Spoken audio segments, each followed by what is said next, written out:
صليت على إبراهيم وعلى آل إبراهيم إنك حميد مجيد.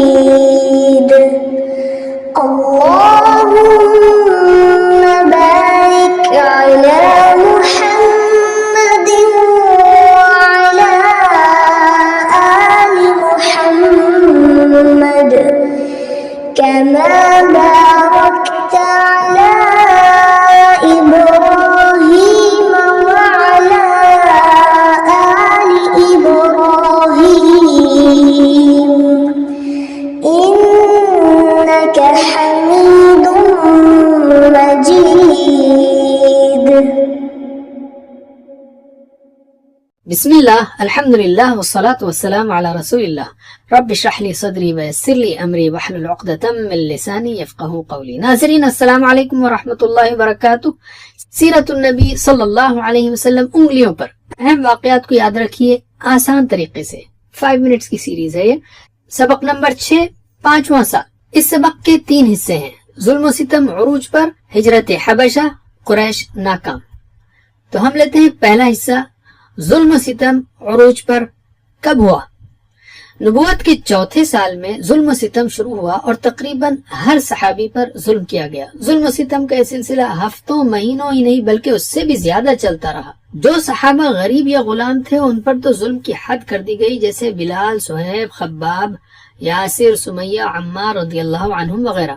کسی کو باندھ کر مارا گیا تو کسی کی کعبے کے صحن میں پٹائی کی گئی، کسی کو چٹائی میں لپیٹ کر مارا گیا، کسی کو تپتی دھوپ میں رسی باندھ کر گھسیٹا جاتا تو کسی کو گرم زمین پر لٹا کر سینے پر پتھر رکھ دیا جاتا، کسی کو مار مار کر شہید کر دیا گیا. اسباق و عمل. شدید ظلم و ستم کے باوجود صحابہ کرام رضی اللہ عنہم حق پر ڈٹے رہے. اس میں ہر ایمان والے کے لیے ایک اہم سبق ہے. آزمائشوں سے حفاظت کی دعا کرتے رہیں.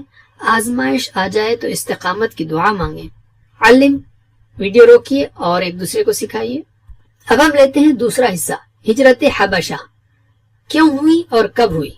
حبشہ کا بادشاہ نجاشی عیسائی تھا اور انصاف پسند شخص تھا. اہل مکہ کے ظلم سے بچنے کے لیے رسول صلی اللہ علیہ وسلم نے صحابہ رضی اللہ عنہم کو حبشہ کی طرف ہجرت کی اجازت دی.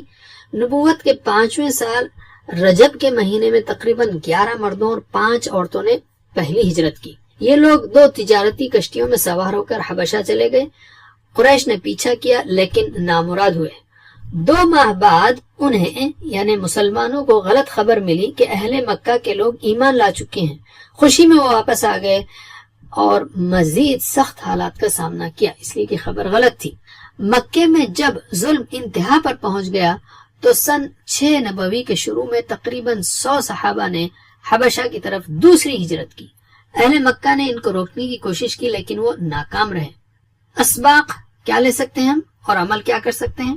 یاد رکھیے صحابہ کرام رضی اللہ عنہم نے دین کی خاطر کئی قربانیاں دی. کسی بھی خبر پر عمل کرنے سے پہلے تحقیق کر لیں.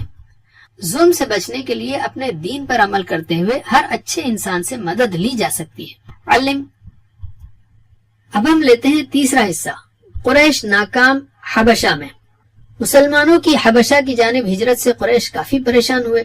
انہوں نے شاہ حبشہ کے لیے تحفے دے کر اپنے نمائندوں کو بھیجا. نمائندے شاہ حبشہ سے ملے اور کہا ان مسلمانوں نے اپنے باپ دادا کا دین چھوڑ کر نیا دین ایجاد کیا ہے، انہیں واپس کر دیا جائے. مسلمانوں سے بادشاہ نے سوال کیا تو حضرت جعفر رضی اللہ عنہ نے بادشاہ کے سامنے اسلام کی بہترین ترجمانی کی. بادشاہ بہت متاثر ہوا اور قریش مکہ کے نمائندوں کو واپس لوٹا دیا. اسباق و عمل. حق کا اظہار اور اعلان کرنے میں کبھی بھی ڈرنا نہیں چاہیے.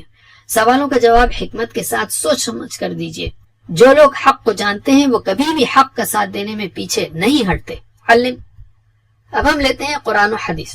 مکی زندگی کے دوسرے دور یعنی سن 4 اور 5 نبوی میں دین کی دعوت و مسلمانوں کی تربیت کے لیے قرآن کی تقریباً 42 صورتیں نازل ہوئی اور ہم نے آپ کو بتایا کہ آپ کو اس میں کم از کم یہ پارے یاد رکھنا ہے جس میں 38 صورتیں آ جاتی ہیں. 15, 16, 21, 27, 29, 30. 15, 16, 21, 27, 29, 30.